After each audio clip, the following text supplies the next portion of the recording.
গ্যালারিতে বসে থাকা আমার আওয়ামী লীগের সাবেক সাধারণ সম্পাদক প্রয়াত আব্দুল জলিলের হাত ধরে নওগাঁর রাজনীতিতে আসেন সাধনচন্দ্র মজুমদার। ১৯৯০ সালে ছিলেন ইউনিয়ন আওয়ামী লীগের সাধারণ সম্পাদক। ২০০৮ সালে প্রথমবার নওগাঁ ১ আসনের এমপি হওয়ার পরই কপাল খোলে সাধনের। এরপর মন্ত্রিত্ব পেয়ে সাধন যেন জাদুর কাঠি হাতে পান। মন্ত্রণালয়ের পরিবারতন্ত্র, বদলি, বরাদ্দের সিন্ডিকেটের মাধ্যমে কয়েক হাজার কোটি টাকা বাগিয়ে নেয়ার অভিযোগ রয়েছে তার বিরুদ্ধে।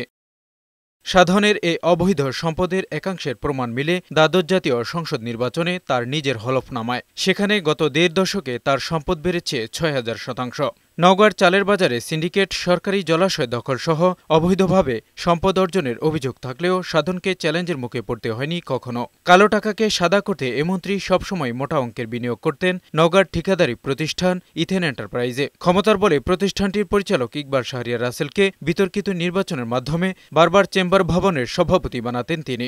রাসেলের মাধ্যমে এলজিইডি সহ নওগাঁর বিভিন্ন দপ্তরে টেন্ডারে ভাগ বসাতেন সাধনচন্দ্র।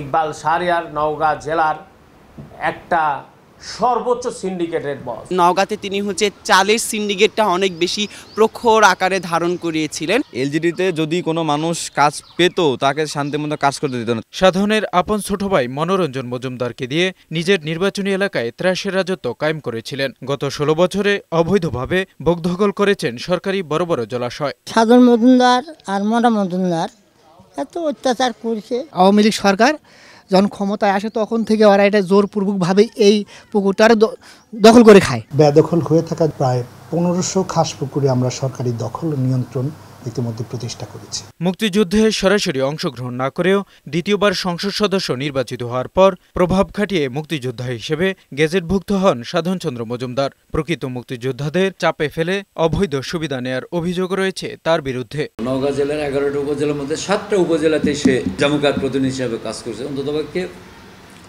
প্রতিটা উপজেলার থেকে ২-১ কোটি টাকা করে সে কামাই নিয়েছে। গত ৫ আগস্টে ফ্যাসিস্ট সরকারের পতনের পর সাবেক মন্ত্রী গ্রেফতার হয়ে কারাগারে রয়েছে।